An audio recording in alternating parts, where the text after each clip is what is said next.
Cleaner Media's Mining Weekly is interviewing Sarah Kalars, the Chief Financial Officer of the De Beers Group, the world's biggest diamond company by value.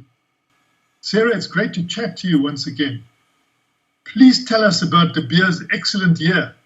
Thank you, Martin. And indeed, I'm really proud to present an excellent set of results for De Beers for 2022.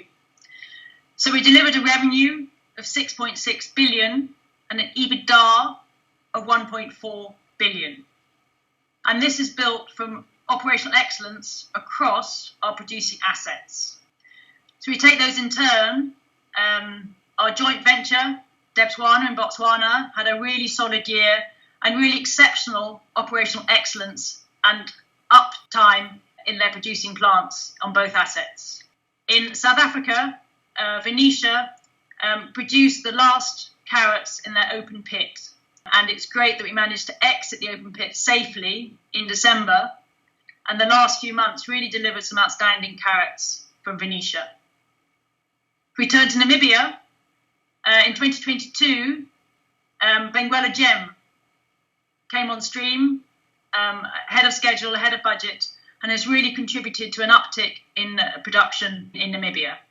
And then finally in Canada, so in Gachagua, we had a tougher year. It was very difficult to get people in and out, a very tight labour market, a tight market with contractors. But the whole team is really focused on stabilising the performance there and contributing to 2023. I think maybe to add, Martin, some flavour. So we've talked a bit about Debswana joint venture, and it's a joint venture 50-50 with the government of Botswana.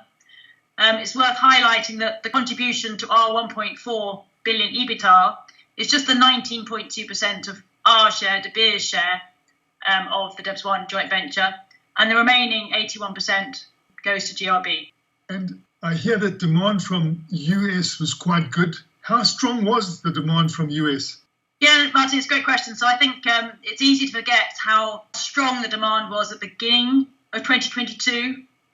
So there was a real pent-up demand, particularly in the US in the first quarter of 2022.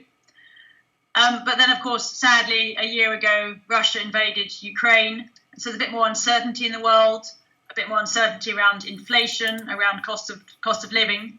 But through that, I think the demand has remained really robust.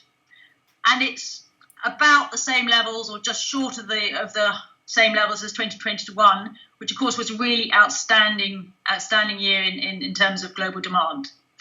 When we look at demand, of course, an important part is in China.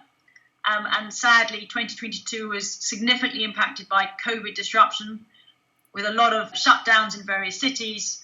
And understandably, luxury jewellery purchase wasn't on the top of the list of our colleagues in China. India also had a very strong year in 2022. How do you see the long-term fundamentals for diamonds? Yeah, I think it's great to see how the resilience of diamond demand. We all know we're entering a period of a bit of uncertainty, but we are cautiously optimistic that that resilience of the diamond market will continue. The natural diamond purchase is still very special to so many people around the globe. And longer term, we know that the supply-demand fundamentals, supply is limited, and the demand will continue to grow as our middle class continue to grow globally, and that demand for natural diamond continues. And what can we expect from Bruce Cleaver becoming co-chair of De Beers and Al Cook taking a position as CEO from Monday? So Al's had a busy week this week.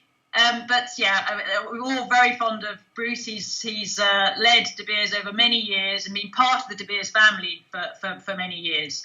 But I think it's a great solution, him stepping up as co-chair, which means he'll still be around to give Al and the leadership team guidance. Bruce will be very much focused on maintaining continuity with our key stakeholders around the world, but also obviously supporting as Al steps in as he's come from a different industry. But I'm delighted that I have the opportunity to now work with both Al and Bruce so we get the best of both worlds.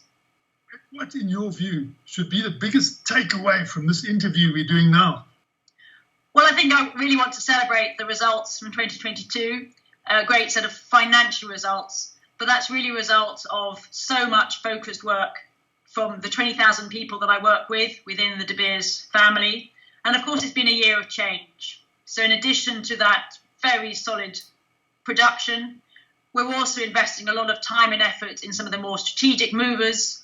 So we've got an exploration contract in Angola. We've accelerated Tracer, which is our platform securing the identity of all our diamonds going through the system.